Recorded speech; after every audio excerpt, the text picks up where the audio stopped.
very wrong for you to assume that because they have raised that issue, then that's where you are meant to be. Because the truth is that it could be that God just wanted you to help them at that time and just, expose you to what people are going through. Not necessarily that you're meant to set up that thing as a ministry. So the first thing I said to cue comparison is to know your conviction. Second thing is to clarify your calling. And the reason I'm sitting on clarifying your calling is because a lot of us are expecting God to help us for something he has not anointed us to do. God will not help you to do what he has anointed another person to do. So if you are feeling stuck, go back. If you are feeling like there's a brick wall, go back and ask. He will not help you to do what he has given somebody else to do. I shared a revelation that I had a few weeks back with someone, and I was saying that someone was driving a car, and then the person got down, went to get something, came back, didn't find the car. I said, "Oh, where's my car? Where's my car? Where's my car?" And in the place of searching for the car, somebody said, "Oh, you're looking for your car is down there." By the time she got to down there where the car was, the engine was not inside. And then she looked up and she saw this car has been given to somebody else. And of course, when you dream about a car, we're talking about your journey in life. So you can't assume that what you thought God asked you to do yesterday is what he's still telling you to do today. We are evolving. They say that the reward for hard work is more work. So when you finish an assignment, God told me in October, he said, purpose is the parameter for all things. So, and sometimes it's because it's an assignment, it's in seasons.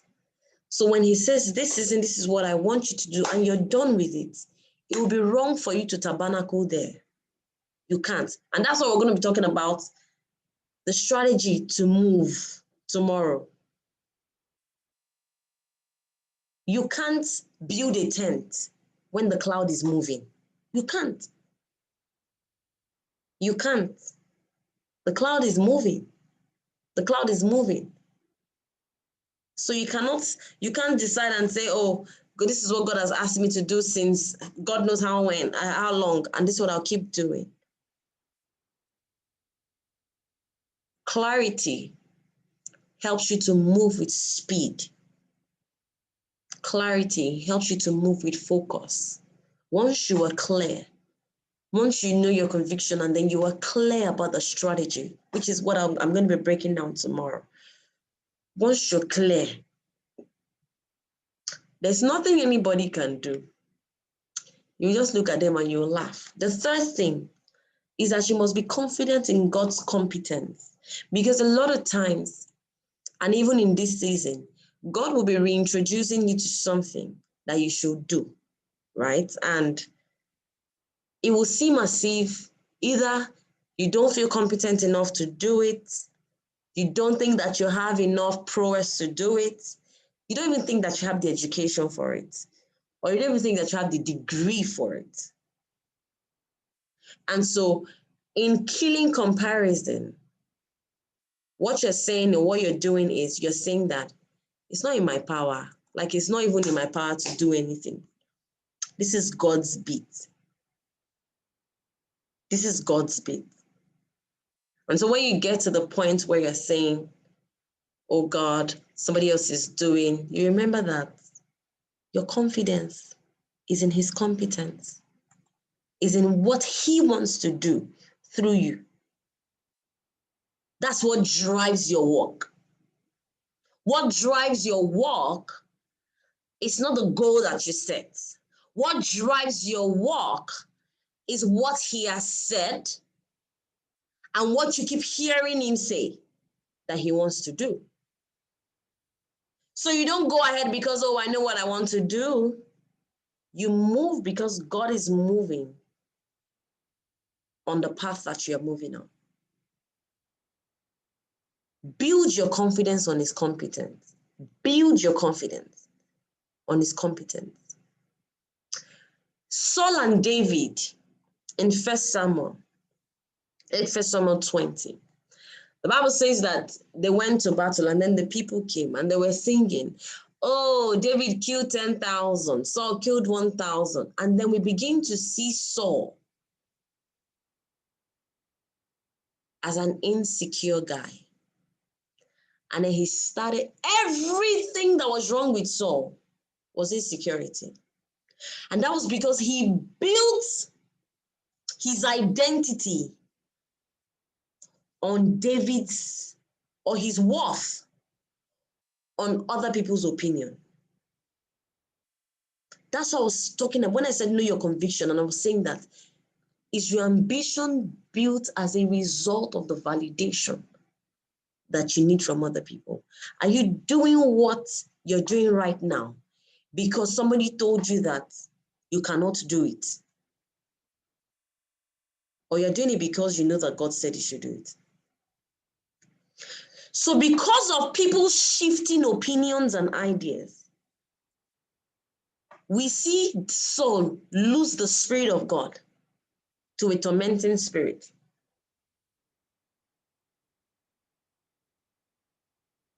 You must be secure in your identity. Be content, which is the first thing in killing comparison. Be content. Contentment is the key to killing comparison. Be content in your identity. Like Saul, a lot of us forget that it's not people that called you. And I need to hit this home. It's not people that called you. It's God that set you on your throne. It's God that said, oh, I have called you to this mountain. It's not people. It's not because somebody saw that you were passionate about women, or somebody saw that, oh, you've gone through something in your life and the person said, oh, don't you think that you should be doing this? It's not because of that. It's because of who you are. So if God has said that I have anointed you and I have appointed you and ordained you as a prophet, why are we comparing? I don't understand. Why are we comparing? Be secure in your identity. Be secure in your identity. Be secure in your identity. And your identity stems from your roots. Where are you coming from? What's your journey with God? You know, I saw someone doing what we do at corporate church and I was laughing. I was laughing. And I was laughing because I will never forget that midnight. You know, the Lord had been hinting it. I want you to teach my ministers. I want you to teach them how to create structure around ministry without losing spiritual essence. I want you to teach them digital ministry. And that night, it just woke me up. Bam! I was pregnant. If I was pregnant, I was breastfeeding. It just woke me up. Open the Instagram page. Open the Facebook page. The name is Corporate Church. Start posting. Don't tell anybody until I tell you to do it. That kind of process, that kind of conviction, nobody can take it away from me. Let 10 million people wake up tomorrow and say, oh, this is what God has called me to do.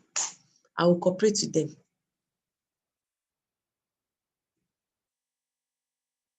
Your identity is tied to your, you must understand that the person who has called you is the one who has the opinion.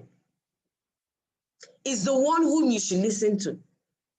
Be content with your identity. Be content with your message. You must be one with the message that God has given you. You must embrace the personality. Because I told you when we started that somebody asked me and said, oh, this thing that God is asking me to say, there are people who speak better than I can, who are doing it. And I told the person, I said, your personality is an amplifier for your message. Until you embrace who you are, until you embrace the message God has given you, you will never deliver well. You will always deliver with the thought that somebody else is doing it better than you, and you have a competition. With the billions of us on this earth, we're going to have a competition. All of us, at least 2 of us, will have the same DNA. Fingerprint. At least 2 of us. But there's nothing like that.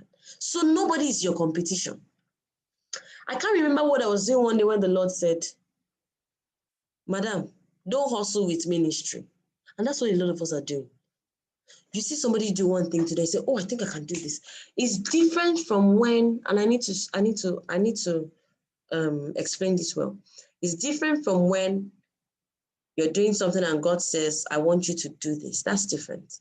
And even when he tells you that I want you to do this, he will give you your own blueprint. You won't have to follow the person or her. But a lot of us, what we're doing is we see someone doing something. We see someone doing something. And we say, oh, this person is doing this thing. I can do it better. Or I think I can also do this. People should listen. Is that your message? That's my question. Is that your message? Or you see the way somebody is delivering their own style of communicating, and you say, oh, this is how I'm going to. Is that who you are? Is that who you are? Saul was using David as a measuring stick for the legitimacy of his kingship. Nobody is a measuring stick for the legitimacy of your kingship. Nobody. Because nobody enthroned you. God did. Please, is someone getting this tonight? Be secure in your identity. No man, no woman on this earth has the power to threaten what God wants to do with you and through you, except you give them. Nobody. Except you give them. And most times when you give them, they don't even know. Because you're there comparing and they don't even know you're comparing. And you're having sleepless nights about the strategy you want to put together, that you want to copy from them. When maybe your own strategy is even easier. When maybe you just need to connect with one person or pay for a coaching session with one person and you get it all right. You must always remember that people have shifting opinions. In fact, that person you think is doing what God is asking you to do can wake up tomorrow and evolve into something else. Will you follow them? On a constant basis. Every time, and this is a tip, every time you feel like, oh, somebody is doing better, it's either it's a call for you to come up higher or it's a call for you to buckle up. It is never so that you be envious or jealous. Never. Until you fully embrace your identity, it will be very difficult to embrace your purpose. It's very difficult for you to embrace your message. On a constant basis, you must recognize that even if there are 10 teenage teachers in a church, all the teenagers will not run to one person. And even if they run to one person, there will be that one person. Remember when I was saying that the definition of greatness is not in the amount of people that come to you. Some of us are sent to 1. Some of us are sent to 10. Some of us are sent to 100. Some of us are sent to 1,000. That's why John did not have a headache when people were going to Jesus.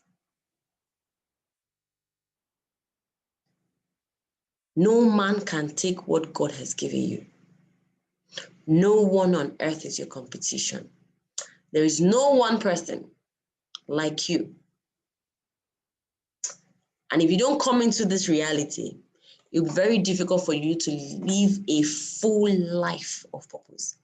And this is not to say that so you now become that proud person, say, oh, nobody's like me, and you're there, oh, nobody's like me. No, that's not what I'm saying. I'm saying that even when you see somebody who has been called into similar work, what you do is in your contentment, you cooperate and you collaborate. You cooperate and you collaborate, which is the last thing, the last key to killing comparison. Cooperate or collaborate. If you see that, oh, this person, it seems like this person knows more, there's nothing wrong. Doesn't mean that you're less. No. It just means that you're going to learn how to do things better. Because guess what? God created us for community. God created us for community.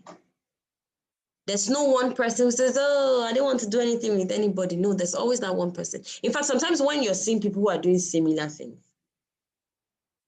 you should find interest in them. But if you feel, because I need to scream. If you feel that you're struggling so much with this comparison thing, just pick your phone now. Just pick your phone and go and look at the person who you are following. That every time you see the person, your heart is always beating. Oh, this person is doing better. Oh, and I'm serious, I'm not joking. Pick your phone and unfollow them. Pick your phone and unfollow them. And after you unfollow them, go back to God and start asking the questions about the conviction and about the clarification. Because if you don't get those two things right, you can't be content. And if you're not content, you definitely cannot believe in God's competence. And if you can't believe in God's competence, you definitely cannot collaborate with anybody. Because even when you try to collaborate, the aura of competition will smell as you communicate with them.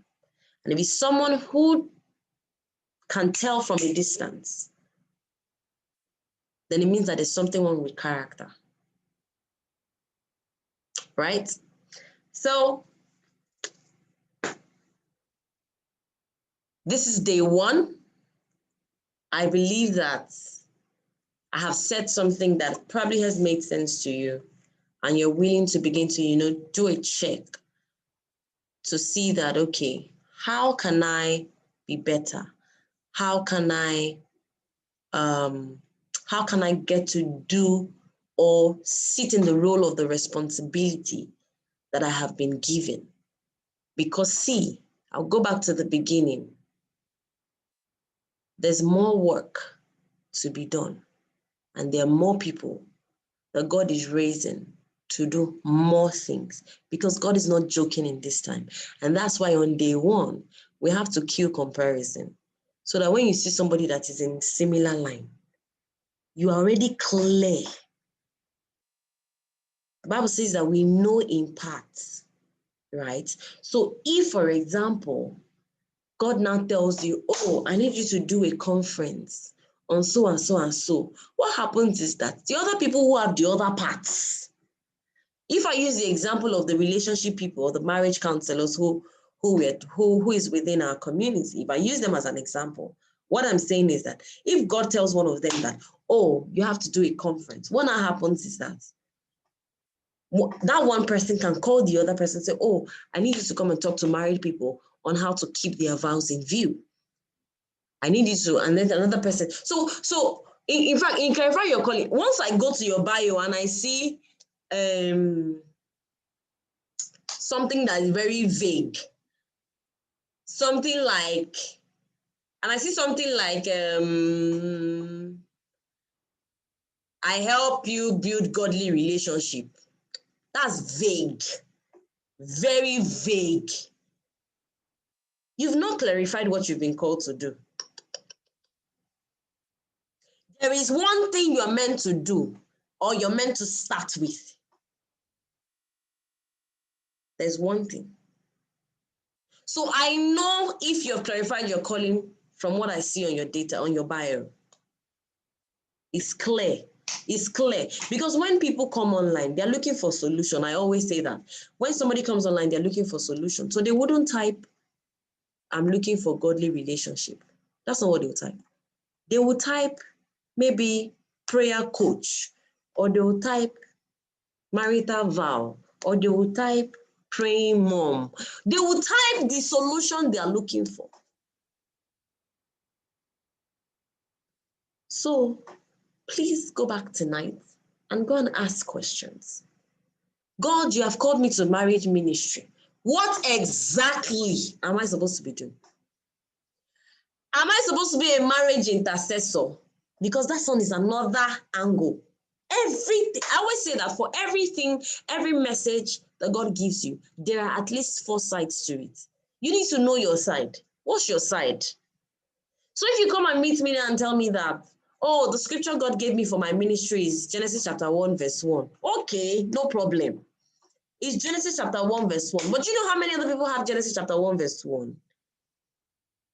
Let me even open Genesis 1 so that I can explain to you this sides thing I'm talking about and how you can actually really clarify it. So Genesis 1, verse 1. I know somebody is saying, no, but you're supposed to know it off heart. Thank you. Genesis 1, verse 1 says, in the beginning, God created the heavens and the earth. Abi? So somebody's assignment can be to break down what in the beginning means. So every time that person meets somebody, what they are helping them to realize is everything that happens in your life starts from somewhere. Another person can pick that place and say, oh, God gave me Genesis chapter 1 verse. They say, God created the heavens and the earth. And it could be that that person's message is to tell someone or tell people the gift of creation. Another person's message in that same phrase can be how to open people's eyes to God's creative power, especially if they're entrepreneurs. So it's different. You have to know what you have been sent to do. You can't just say, oh, he gave me Genesis chapter 2, verse 5, and it ends there. No, it doesn't end there. There's a breaking down. There is a breaking down. You must ask what, who, in fact, I need to stop this class now. So I don't go ahead of myself for tomorrow. But tomorrow, please make sure you join. If you have friends who you know should be here, please ask them to register so that we can send them the link for tomorrow. And we can have a fantastic class because God is going to be doing so much in this season. And we need to know our roles. It's called formation. You need to know your role so that you're not doing another person's role and what you're meant to be doing is vacant. Because once your role is vacant, you have broken the edge and the serpent can bite. Your role cannot be vacant. You must understand your role. You must understand your role. Your friends must understand your role. Your prayer partners must understand their roles. In fact, sometimes when you have prayer partners, it could be that all of you are called to different things. One person might be called to pray for all of you. We just need the understanding of these things because there's more. Okay, I see we've come to the end of the Masterclass day 1. Hey, thank you so much for joining. Dorothy, I see that you're raising your hand. Do you want to ask a question? Yes, thank you so much for today's class. It's been a lot of aha moments and also a confirmation of a message I was listening to like 2 hours ago. And it's the same Genesis 1, and I'm like, okay, God, I hear you. And all of that. Okay, so my question is, when you started talking about collaboration and cooperation, I think that gets the second name right.